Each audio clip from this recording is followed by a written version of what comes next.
Cerita novel Perintah Kaisar Naga bab selanjutnya.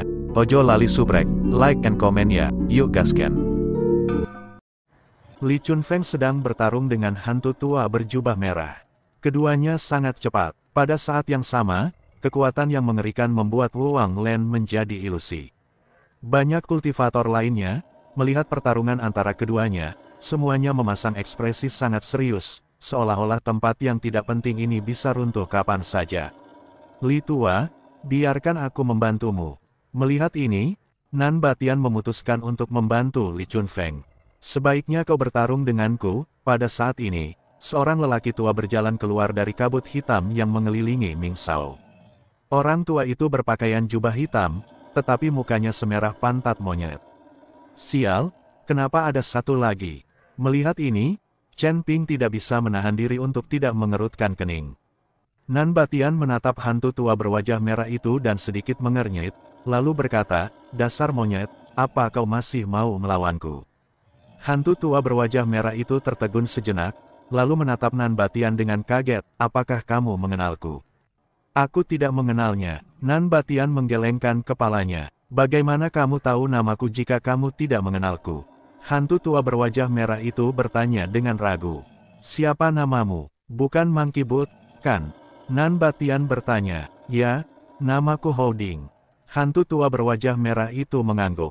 "Sial, aku hanya menebak, berhenti bicara omong kosong, aku akan membunuhmu, aku masih harus membantu Lao Li." Setelah berkata demikian, Nan Batian meninju hantu tua berwajah merah itu. Kali ini, ilusi Wu Wanglen menjadi lebih serius. Perkelahian terjadi di mana-mana di seluruh negeri Wu Wang. Tuan Muda Ming menatap Chen Ping dengan jijik, dengan senyum tipis di bibirnya. "Di antara 4 hantu Mingshan, aku khawatir ada satu yang hilang." Pada saat ini, Lin Chong perlahan berjalan ke arah Chen Ping dan berkata kepada Ming Shao di kejauhan. "Apa itu 4 hantu Mingshan?" tanya Chen Ping. "Dikabarkan bahwa ada pegunungan lain di bawah Gunung Iblis Surgawi, dan pegunungan ini adalah gunung kegelapan yang menuju ke neraka. 4 hantu gunung kegelapan adalah 4 pembudidaya iblis di gunung kegelapan. Mereka berasal dari sekolah yang sama dan sangat brutal. Aku tidak menyangka mereka juga berada di bawah komando 4 dunia bawah." Lin Chong mengikuti Chen Ping untuk menjelaskan.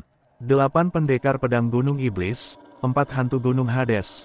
Keempat Hades ini telah merekrut cukup banyak orang kuat. Tidak heran Tuan Muda Ming ini begitu sombong meskipun usianya masih muda. Dia pasti sangat cakap. Chen Ping memandang Tuan Muda Ming itu, dan baru saat itulah dia menyadari bahwa 4 istana dunia bawah begitu kuat. "Kaisar Lin, apakah Anda sendiri akan melakukannya juga?" Melihat Lin Chong berdiri di samping Chen Ping, Ming Shao tersenyum dingin. "Aku tidak akan membiarkan siapapun mengancam Tuan Chen, bahkan kau, 4 dunia bawah." Lin Chong berkata dengan ringan. "Baiklah kalau begitu, aku akan mengabulkan permintaanmu." Tuan Muda Ming mengangguk. Segera setelah itu, seorang lelaki tua lain muncul dari kabut hitam tak berujung di sekitarnya. Orang tua itu mengenakan jubah hitam, kecuali tangannya yang berwarna merah darah, seolah-olah baru saja berlumuran darah. "Kaisar Kota Matahari Bulan, merupakan suatu kehormatan bagi saya untuk bertarung dengan Anda." Setelah lelaki tua bercakar merah itu selesai bicara, dia langsung menyerbu ke arah Lin Chong. Lin Chong juga melompat maju dan bergabung dalam pertempuran melawan lelaki tua bercakar merah. Chen Ping melihat sekeliling dan menemukan bahwa semua kekuatan di belakangnya sedang digunakan saat ini. Tuan Muda Ming berjalan perlahan ke arah Chen Ping. Setiap langkahnya terasa lambat, tetapi dia tiba di depan Chen Ping dalam sekejap mata. "Semua orang bilang kamu adalah seorang jenius langka di dunia makhluk surgawi, dengan bakat luar biasa. Aku ingin mencobanya. Tapi jangan takut, aku bisa memberimu kesempatan untuk meminta bantuan. Jika ada orang di belakangmu, kau bisa memanggil mereka semua." Tuan Muda Ming tersenyum tipis dan berkata kepada Chen Ping dengan sangat sopan. Pada saat ini, mereka tampaknya bukan musuh. Dia memang bukan musuh, hanya saja Tuan Muda Ming tidak tahan dengan orang yang lebih kuat darinya. Chen Ping menatap Tuan Muda itu dan menggelengkan kepalanya perlahan. "Aku tidak akan meminta bantuan. Jika aku melakukannya, kalian berempat dari dunia bawah akan menghilang." Ketika Master Ming mendengar ini, dia tidak bisa menahan tawa, kamu sedikit melebih-lebihkan. Bahkan pemimpin sekte Huofen ada di sini, dan dia tidak berani meremehkan 4 netherworldku seperti ini.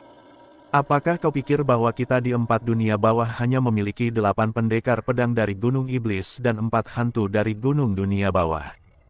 Tidak peduli apa yang kau miliki di 4 dunia bawah, jika aku meminta bantuan lagi, bahkan jika ada Daluo Jinxian, itu tidak akan dapat menghentikan takdir kehancuranmu.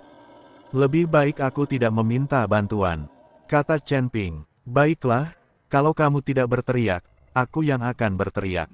Setelah Guru Ming selesai berbicara, dia perlahan mundur. Dalam sekejap, sosok Tuan Muda Ming menghilang dalam aura pembunuh yang gelap. Pada saat yang sama, seorang pria parubaya muncul dari kegelapan. Dia memiliki tanduk di dahinya dan tampak seperti unicorn. Chen Ping tercengang, lalu menatap pria parubaya di depannya dengan tak percaya, apakah kamu dari suku binatang? Pria parubaya itu menggelengkan kepalanya, ibuku berasal dari suku binatang, dan sekarang aku memiliki darah suku iblis yang mengalir di tubuhku. Oh, kau bajingan, Chen Ping mengatakannya dengan tenang, tetapi tepat setelah dia selesai berbicara, Chen Ping tercengang. Dia ingin mengejek pria parubaya itu, tetapi dia lupa fakta bahwa ibunya adalah manusia dan ayahnya memang seekor naga. Dengan cara seperti ini aku tidak akan menjadi bajingan lagi. Rumput, kamu mencari kematian. Pria parubaya itu melotot dan langsung menyerbu ke arah Chen Ping. Melihat ini, Chen Ping tidak berani ceroboh sama sekali. Dia mengayunkan pedang pembunuh naga di tangannya, dan pedang itu berubah menjadi cahaya pedang. Ledakan, cahaya pedang itu hancur berkeping-keping, dan tubuh Chen Ping terlempar ke belakang oleh kekuatan yang sangat besar, lalu jatuh dengan keras ke tanah, menyebabkan lubang sedalam 100 meter muncul di tanah. Pergilah ke neraka, pria parubaya itu berteriak dengan marah, lalu telapak tangan besar langsung menembus kabut hitam, memasuki lubang sedalam 100 meter, dan menghancurkannya ke arah Chen Ping. Saat tangan raksasa itu berguling ke bawah, gelombang kekuatan yang mengerikan menekan tubuh Chen Ping, dan tanah di sekitarnya terus-menerus terkompresi. Berdengung, pada saat itu, suara pedang terdengar dari dasar lubang, diikuti oleh cahaya pedang emas yang melesat ke langit, langsung menembus tangan raksasa itu. Tubuh Chen Ping terbang ke langit, memegang pedang pembunuh naga, melayang di udara. Pedang pembunuh naga memancarkan cahaya redup, dan Chen Ping dikelilingi oleh cahaya kemasan. Tubuh emas yang tidak bisa dihancurkan telah menutupi seluruh tubuh Chen Ping. Pada saat yang sama, kekuatan darah di tubuh Chen Ping terus terpancar, menyebabkan kekosongan di sekitarnya bergetar. Menghadapi orang di depannya, Chen Ping tidak berani ceroboh sama sekali. Meskipun dia bisa bertarung melawan lawan yang levelnya lebih tinggi, kekuatan lawannya jelas tidak mudah untuk dihadapi. Pria parubaya itu meletakkan tangannya di belakang punggungnya dan menatap Chen Ping dengan tenang. Ada tekanan tak terlihat dari tubuhnya yang terus menekan aura Chen Ping. Senior, jika di saat-saat terakhir aku tidak dapat bertahan, aku masih harus bergantung padamu. Chen Ping berkata pada Raja Iblis Ciun, apapun yang terjadi, kau bisa menghadapi sampah kecil ini sendiri. Mengenai pria sok penting bernama Ming Shao itu, aku cukup menyukainya. Aku akan menghadapinya saat waktunya tiba. Aku ingin dia tahu bahwa semakin dia berpura-pura hebat, semakin cepat dia akan mati. Kata Raja Iblis Awan Merah. Chen Ping bingung. Apa maksudnya ini? Akhir-akhir ini aku suka pamer. Apakah itu artinya aku akan segera mati? Jika kau tidak peduli padaku, kau tidak akan bisa melarikan diri jika aku mati. Kata Chen Ping, enyahlah. Jangan mengancamku dengan cara ini lagi. Kau tidak akan mati. Tuan Si di belakangmu bisa menakuti bajingan-bajingan kecil ini sampai mati hanya dengan bersin. Dia tidak akan melihatmu mati. Bertarunglah dengan baik. Anggap saja itu sebagai sparring partner. Lagi pula, kamu tidak akan mati. Raja Iblis Ciun menghibur Chen Ping.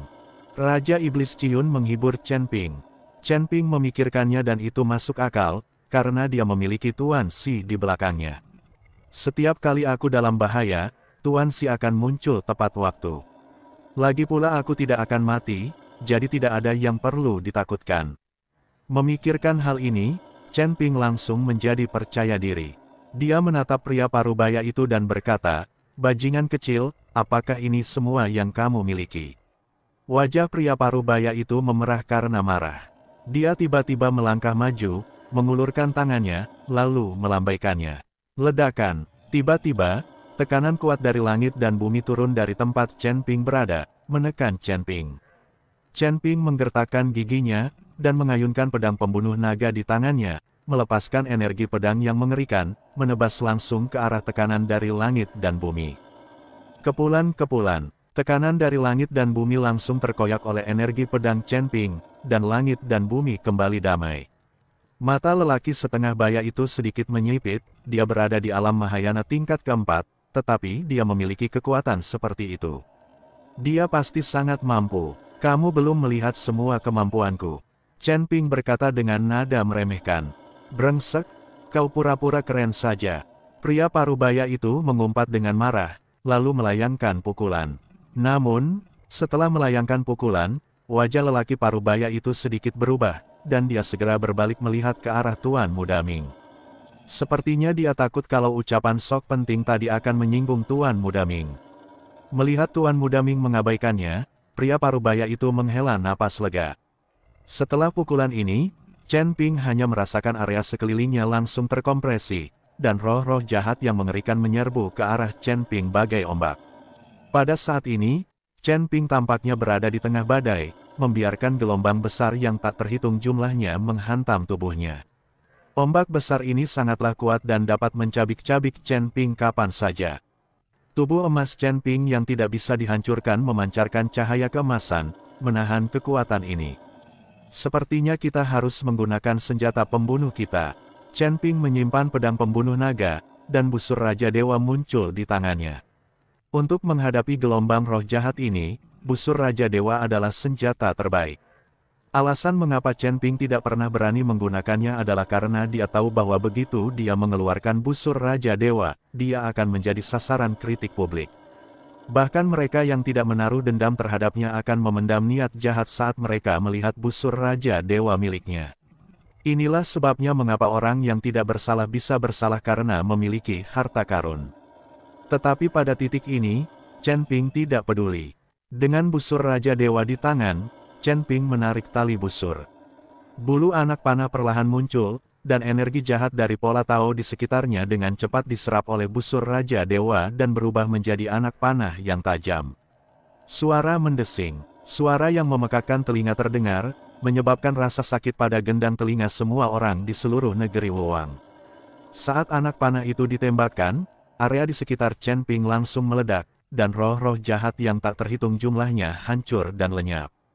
Tuan Ming yang awalnya memasang ekspresi acuh tak acuh, tiba-tiba membelalakkan matanya saat Chen Ping mengeluarkan busur Raja Dewa dan menembakkan anak panah. Raja Dewa Busur, ada tatapan membara di mata Tuan Muda Ming. Raja Dewa Busur, bahkan mereka yang sedang bertarung pun tak kuasa menahan diri untuk berhenti dan menoleh ke arah Chen Ping. Pria parubaya itu sedikit mengernyit dan bertanya dengan tidak percaya, kamu menggunakan busur Raja Dewa. Lumayan. Apakah kamu ingin mencoba kekuatannya? Chen Ping tersenyum, lalu tiba-tiba menarik tali busur. Antara langit dan bumi, roh-roh jahat yang tak terhitung jumlahnya menyerbu ke arah busur Raja Dewa.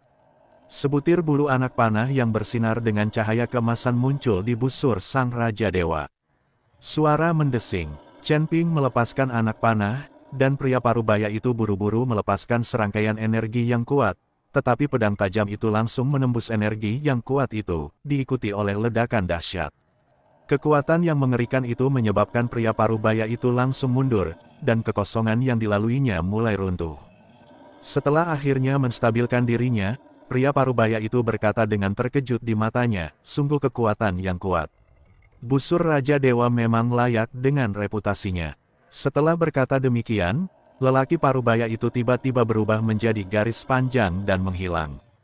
Chen Ping juga melompat hampir pada saat yang sama. Mau lari, Chen Ping menarik busurnya dan menembakkan anak panah, dan anak panah itu melesat ke arah pria parubaya itu.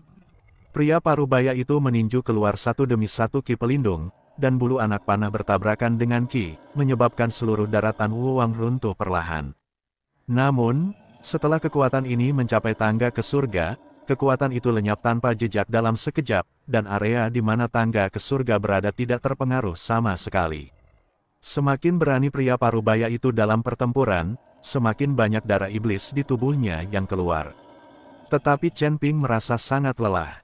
Meskipun busur Raja Dewa sangat kuat, setiap kali ditarik, busur itu menghabiskan terlalu banyak energi Chen Ping.